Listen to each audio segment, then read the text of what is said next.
एक भीषण महामारी की तरह फैला हुआ रोग है जिसे हस्त क्रिया कहते हैं, अंग्रेजी में जिसे मास्टरबेशन कहते हैं। इससे बालकों से लेकर के बड़े तक का यह संहार कर रहा है महामारी।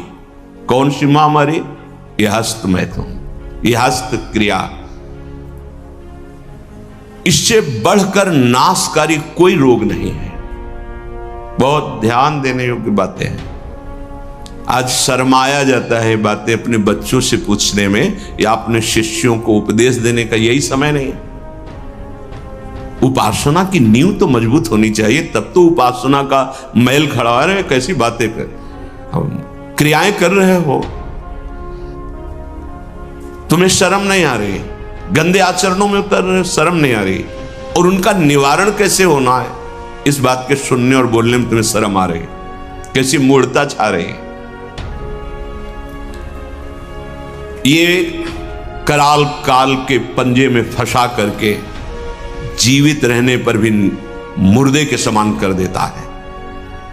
ये बड़ा दुर्भाग्य हो रहा है कि आज हमारी समाज इससे पीड़ित होती चली जा रही है। हितधाम में सायंकाल के समय कुछ समय चर्चा होती थी, तो जो पुराने हैं उनको याद होगा, 70-75 वर्ष के उन्होंने माइक में कहा था कि पूर्व बचपन की अभ्यास आज तक नहीं छूट पा रही, मुझे बचा लो। बड़ा आश्चर्य हुआ था कि इतना समय जब इस ब्रह्मचर्य के विषय में चर्चा हुई, उन्होंने सुना तो वो चूंकि कहीं ना कहीं पवित्रता हृदय में थी, तो बोल पड़े माइक में खड़े होके कि इतनी आयु है पर मैं ऐसी गलती आज भी करता हूं, अब मुझे बचा लो। इस महारोग का आना सहज है, पर इससे पिंड छुड़ा लेना बहुत ही कठिन है। किसी डॉक्टर की ना किसी दवा की कोई सामर्थ्य नहीं इसको छुड़ा सके। बहुत गौर से सुनना, और प्रायः इसको बहुत हल्के में लेकर के अपने जीवन को नष्ट किया जा रहा है। ये सबसे बड़ी क्रूरता अपने साथ तुम कर रहे हो। यदि हस्त क्रिया के द्वारा अपनी जीवनी शक्ति को नष्ट कर रहे हो, आपकी नस नाड़ियों से जीवनी शक्ति निचुड़ रही है, ये तुम्हारा नाश कर देगी। इस क्रिया से जितनी हानि उठानी पड़ती है वो हम वर्णन नहीं कर सकते। ये अनिष्टकारी क्रिया खिलवाड़ में सीख जाते हैं बच्चे। एक 13 वर्ष का बच्चा, कुछ चिन्ह होते हैं जो पहले से गुरुजनों की कृपा साधन करने पर परिचय में आ जाते हैं कि ये स्त्री सहवास से वीरपात हुआ है या हस्त मैथुन से हुआ है। देखा, पहले तो मना किया नहीं, फिर जब और जोर दिया कि भाई इसमें तुम्हें लाभ मिल जाएगा अगर आप स्वीकार कर लो। हाँ, दिन में 3-3, 4-4 बार बच्चों का काम खिलवाड़, उनको खिलवाड़ लग रहा है। ऐसा लग रहा है कि बहुत अच्छा मार्ग मिल गया जिससे हम सुखी हो जाएंगे। दुर्दशा ये हो गई कि 13 और 14 वर्ष का बच्चा वो इतने बड़े रोग से ग्रसित हो गया कि लव शंका करते ही जो महान शक्ति, उसका पतन। अब न भजन में रुचि, न किसी सेवा में रुचि, पागलों जैसी बात। तुमको समझाया जी, क्या स्मृति का लोप हो रहा है, कोई उत्साह नहीं, एक जीवन मृत तुल्य बच्चा है यार, बच्चा, जहां कहीं कोई गुंजाइश नहीं। जैसे अग्नि के ऊपर चला जाए तो कैसे चला जाएगा, एकदम पैर ऐसे ये अवस्था किशोर अवस्था है, ब्रह्मचर्य पूर्ण जीवन, एकदम उछलता हुआ जीवन, तेज। कैसा भी कोई हो, किशोर अवस्था बड़ी सुंदर अवस्था होती है, प्रकाश आता है, क्योंकि उस समय तक गलत संबंध। आज तो किशोर अवस्था प्रारंभ होने से ही ये दुर्दशा, मोबाइल, कुसंग, ये सब बहुत नष्ट कर रहा है। इसे खिलवाड़ समझा जाता है। और दुर्भाग्य की बात कि जो हमारे सलाहकार हैं वो उनको कहते हैं इससे रिलैक्स हो जाओगे। ओ, अंग्रेजी का शब्द है वो, हाँ, कौन सा, जो भी स्टेशन हो फ्री स्टेशन, बोले उससे मुक्त हो जाओगे। होश में, होश में। ये उन महापुरुषों के वचन हैं जो ब्रह्माकार वृत्ति में स्थित है। जैसे किसी लकड़ी में घुन लग जाता है और वो खोखली हो जाती है, ऐसे ही शरीर जर्जर हो जाता है। बहुत बहुत सावधानी की जरूरत है। ये मतलब इस हस्त क्रिया के द्वारा आगे चल करके वो नितांत नपुंसकता को प्राप्त हो जाता है। नशों में ऐसा दौर्बल्य, ऐसी कमजोरी आ जाती है कि सहवास के लिए सोचा मात्र खत्म हो गया जी। सहवास की योग्यता खत्म हो जाती, गृहस्थ मार्ग में चलने लायक नहीं रहता, संतान उत्पन्न करने की सामर्थ्य नहीं रहती। बहुत सावधानी की जरूरत है। इसे खिलवाड़ मत समझो। किसी भी औषधि में, किसी भी डॉक्टर में कोई भी ऐसा उपाय नहीं है जो इसे छोड़ सके। आपकी स्वीकृति ही एकमात्र है, सत्संग ही एकमात्र है, भगवत चिंतन, भगवत कृपा ही एकमात्र उपाय है कि इस महान रोग से, और ये वायरल की तरह फैल रहा है, जैसे कोरोना वायरल नहीं था ऐसे फैल रहा है। छोटे छोटे बच्चे जो अभी जानते भी नहीं, वो इतने से संस्कार पड़ रहा है, अच्छा लग रहा है। अब वो जीवन भर, अगर अभी तो नहीं, अभी सुधर जाए, नहीं जीवन भर नहीं रोक सकता, नहीं रोक सकता। या तो सद्गुरु कृपा हो जाए और बहुत शासन हो और वो स्वयं उस शासन को स्वीकार करे तो निकल सकता है, नहीं बड़े बड़े इस महामारी से नहीं निपट सकते। इसके लिए कोई इंजेक्शन नहीं तैयार हुआ अभी तक, ये आप जाओ रोग खत्म। ये स्वयं स्वीकृति में बैठा हुआ महामारी है और ये वायरल की तरफ फैल रहा है। नवीन पीढ़ी का सर्वनाश। और कुछ महानुभाव ऐसे हैं कि इसको बता रहे हैं तो नेचुरल है, ये स्वाभाविक है, प्राकृतिक चलता है, ये कोई, अरे तुम सर्वनाश को तुमसे प्राकृतिक बता, स्वाभाविक बता रहे हो। नहीं, बहुत सावधान। आप लोग दुर्भाग्य का निमंत्रण मत दे। ये दुर्भाग्य है, ऐसा दुर्भाग्य है कि आपकी दिनचर्या ही नहीं हो सकती। कभी भी व्यभिचारी की एक जैसी दिनचर्या बहुत काल तक नहीं हो सकती। 2-4 दिन प्रयास करेगा, गिर जाएगा। ब्रह्मचर्य कभी भी दिनचर्या में फर्क नहीं पड़ने देगा, चाहे जैसी स्थिति हो। चाहे शरीर नहीं उठ पा रहा तो उसका चिंतन भागवती होने लगेगा। इसलिए सामान्यता, जिसे हम बहुत सरल समझ रहे, बहुत सुख समझ रहे, इसको आप सावधानी पूर्वक बहुत ध्यान दीजिए। बहुत ध्यान का इसलिए विषय है कि ये नींव है हमारे अध्यात्म की, हमारे परमार्थ की। शरीर के भीतर बताया था कल भी, एक मनोवाह नाम की नाड़ी है।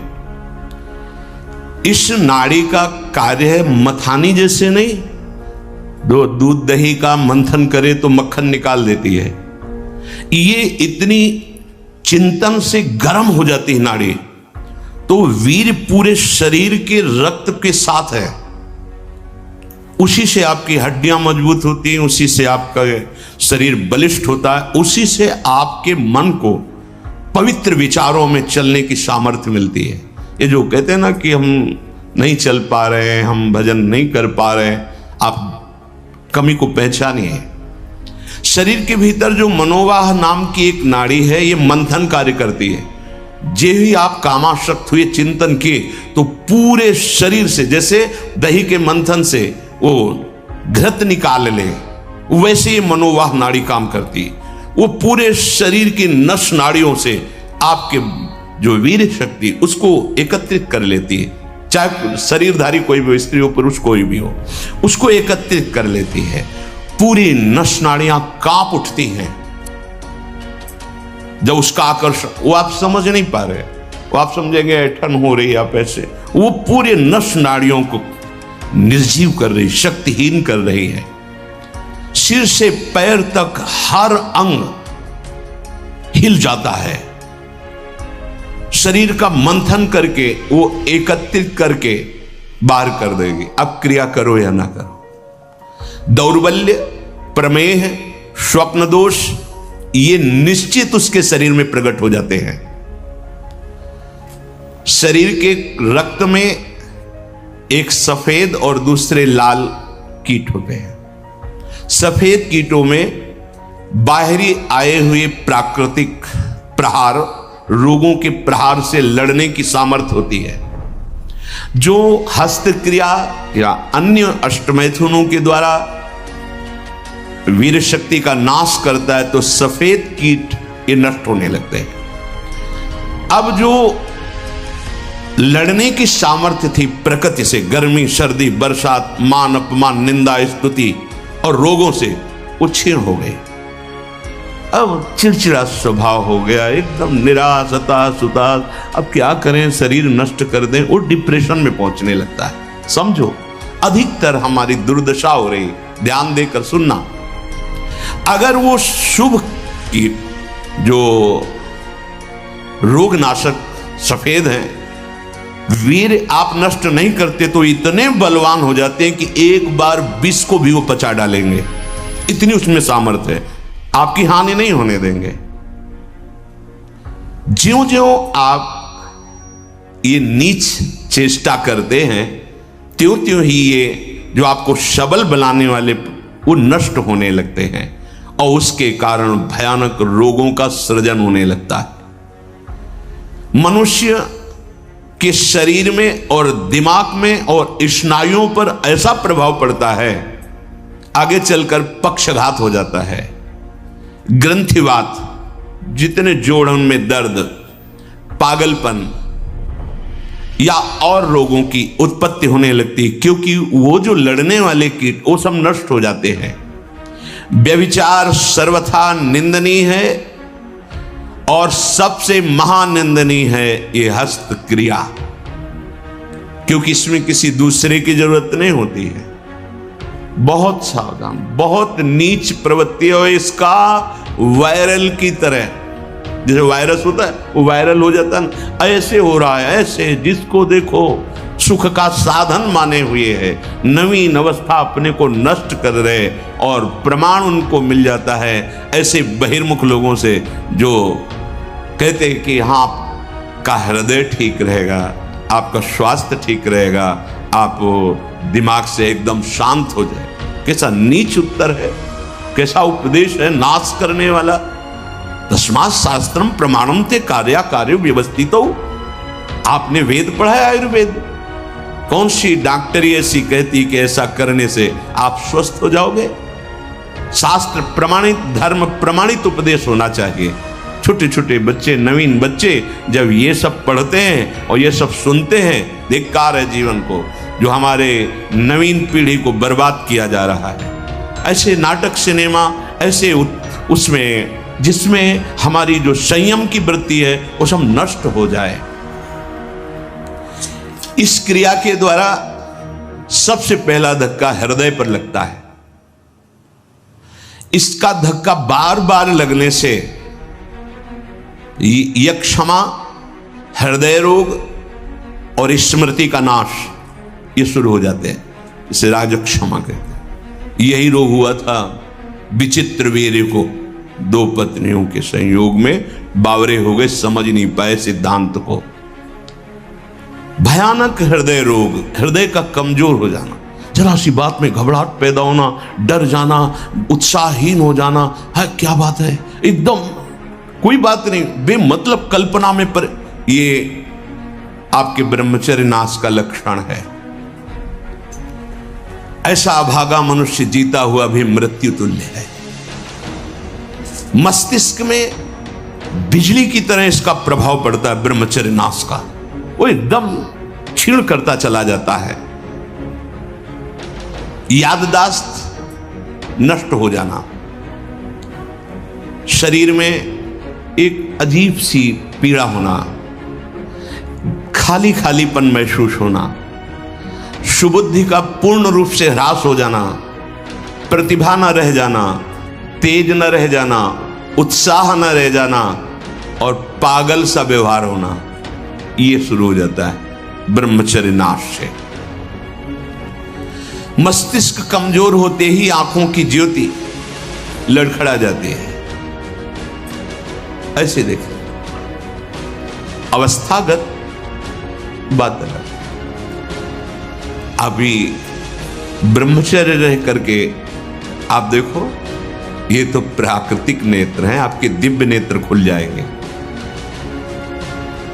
कान में सुनने की शक्ति, दांत के मसूड़ों का फूल करके दांतों को जो रोकने की शक्ति, शरीर की शक्ति, ये सब नष्ट हो जाती है, क्योंकि ब्रह्मचर्य सबका आधार है।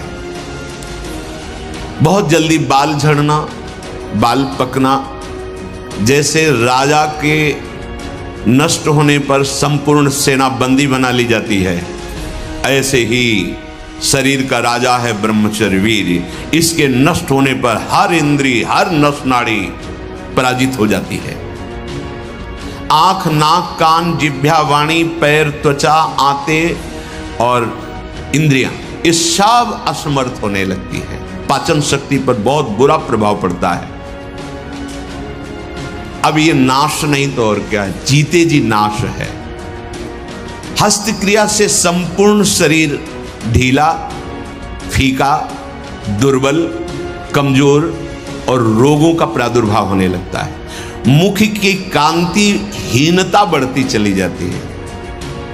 मुख प्रसन्न तन तेज विराजा, कीन्ह से रामचंद्र कर काजा। यार चेहरा देखो, वैसा लगता है जैसे सब उड़ गया, कुछ नहीं रह गया, बस केवल सजावट सजावट रह गई है।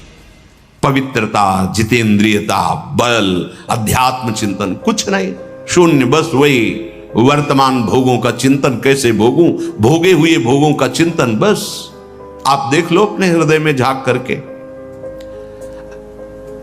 संपूर्ण जीवन विषयानंद में फंस जाता है। इंद्रिय दुर्बलता के कारण अगर वो गृहस्थ में भी गया तो गृहस्थ में भी अपने धर्म का पालन नहीं कर पाता, क्योंकि उसकी जो शक्ति है वो नष्ट हो चुकी है। संतति सुख से भी हाथ धो बैठता है, फिर जो उसको जलन और शोक होती, क्योंकि वो जो कर्तव्य करना चाहिए गृहस्थ का वो नहीं कर, उसकी सामर्थ्य नहीं रह गई। अब वो अपनी बात तो बता नहीं सकता किसी से। अब जो अंदर जलन हो रही उसका निराकरण कहीं नहीं है। सावधान हो जाइए, ना वैरागी और ना गृहस्थ कुछ नहीं रह पाओगे यदि ये गंदी बातें आप नहीं त्याग पाए। बोलो ऐसे आदमी की सुख की आशा क्या, और अंत में इसका परिणाम महापाप नरक मिलता है। ऐसा थोड़ी है कि आप सोचो कि मेरा शरीर मैं जो चाहूं कर लूं।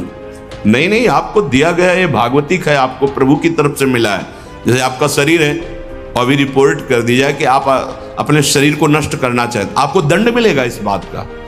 आप शरीर का सदमार्ग में प्रयोग कीजिए, आप इसका असत मार्ग में आप इसको नष्ट करने का अधिकार नहीं रखते। यहां भी तो फिर भागवतिक विधान में तुम्हारा इतना अधिकार कहां कि तुमसे मनमानी नष्ट कर दो। दुर्बल चित्त हो जाता है, संयम बिल्कुल नहीं रहता। जब कभी उसको इसका दोष अनुभव में आता सुनने में, तो प्रतिज्ञा करता है, पर ऐसी हजारों प्रतिज्ञाएं वो रोज करता है, रोज तोड़ता है। क्यों? क्योंकि वो बल ही नहीं रह गया है। जो इस वासना से पीड़ित है, अगर थोड़ा भी हृदय सात्विक है तो शर्मिंदा रहता है। उसकी अजीब स्थिति अंदर रहती है, खुलकर किसी से बात नहीं कर सकता, आंख मिलाकर बात नहीं। और जो मलिन हृदय का होता है वो इतना अकड़ करके इतना राक्षसी प्रवृत्ति का हो जाता है, बिल्कुल ढीठ। ये दो वृत्तियां आती हैं जो ब्रह्मचर्यहीनता होती है। यह तो इतनी शर्मिंदगी, थोड़ा सा भी हृदय अगर सात्विक है वो ग्लानि, और यह भी इतनी दुष्टता। जो आनंद में हसमुख होना चाहिए वो उदास, एकदम तेजहीन। उसकी सूरत देखने पर लगता है रोने वाला ही है। स्वभाव में रुक्षता होती है, चिड़चिड़ापन, क्रोधी, निस्तेज, आंखें अंदर धंसने लगती, यहां खालीपन होने लगता है, एक खालीपन, एक काला सा चिन्ह। बहुत बहुत सावधान। ये इतना भयानक रोग है कि जवानी में भी वृद्धावस्था के लक्षण प्रकट होने लगते हैं। किसी भी कार्य में मन न लगना, पड़े रहने की इच्छा होना, थोड़ी मेहनत करने पर हांफते रहना, आगे क्या करना ऐसे विचार करने की शक्ति नष्ट हो जाना, बहुत जल्दी क्रोध आकर के आवेश में कुछ ऐसे वचन बोलना, क्रियाएं करना। देखो ना, सुनने को मिलता, माता पिता को पीटा, ऐसा किया, वैसा।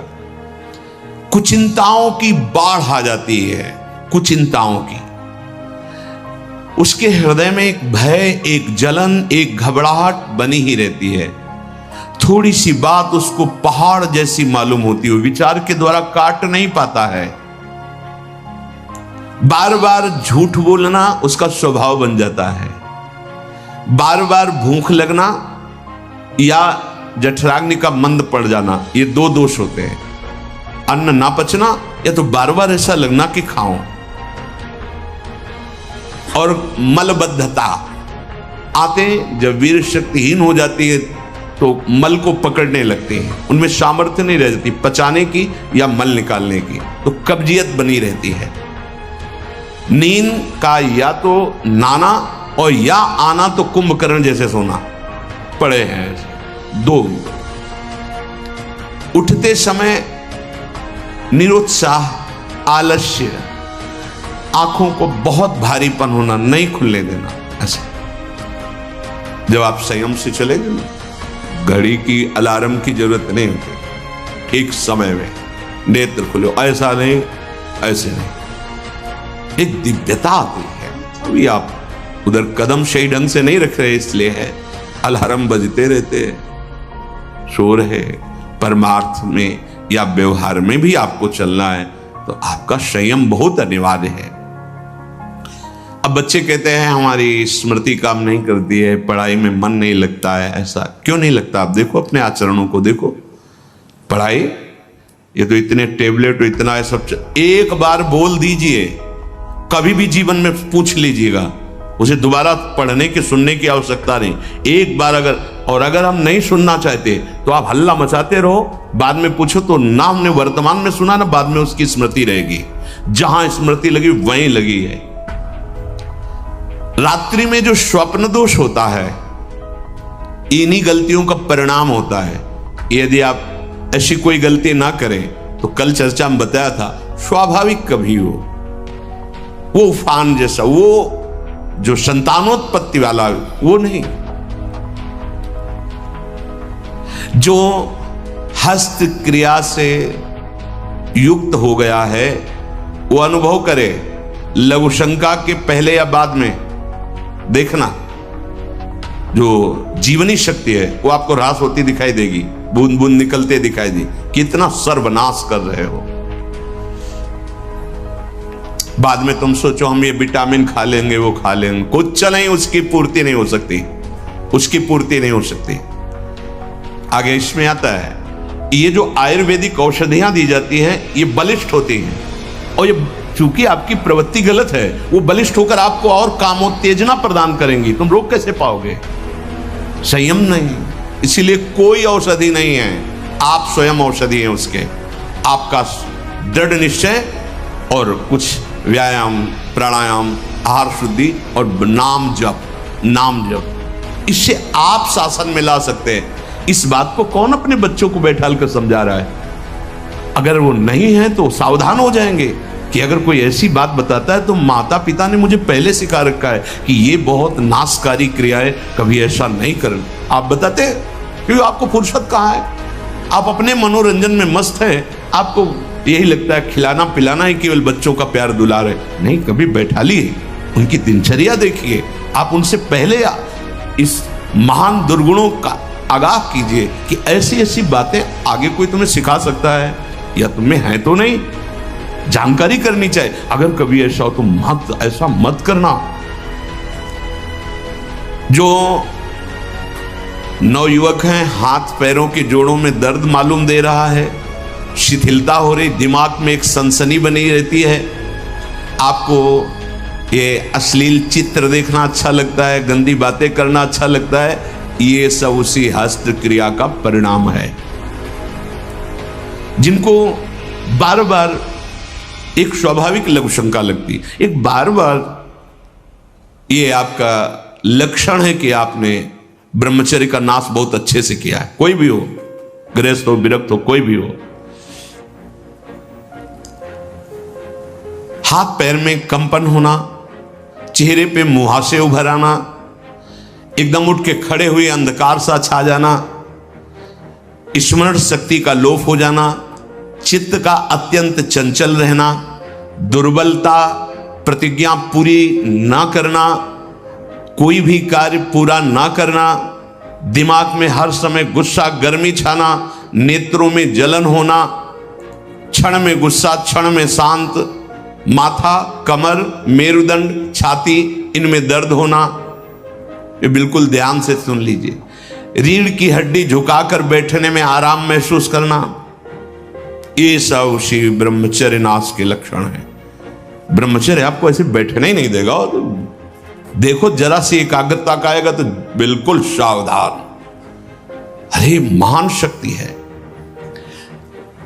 मुख से दुर्गंध और शरीर से दुर्गंध आने लगती है जो अपनी इस ब्रह्मचर्य शक्ति का नाश करता है। दुर्गंध युक्त शरीर हो जाता है।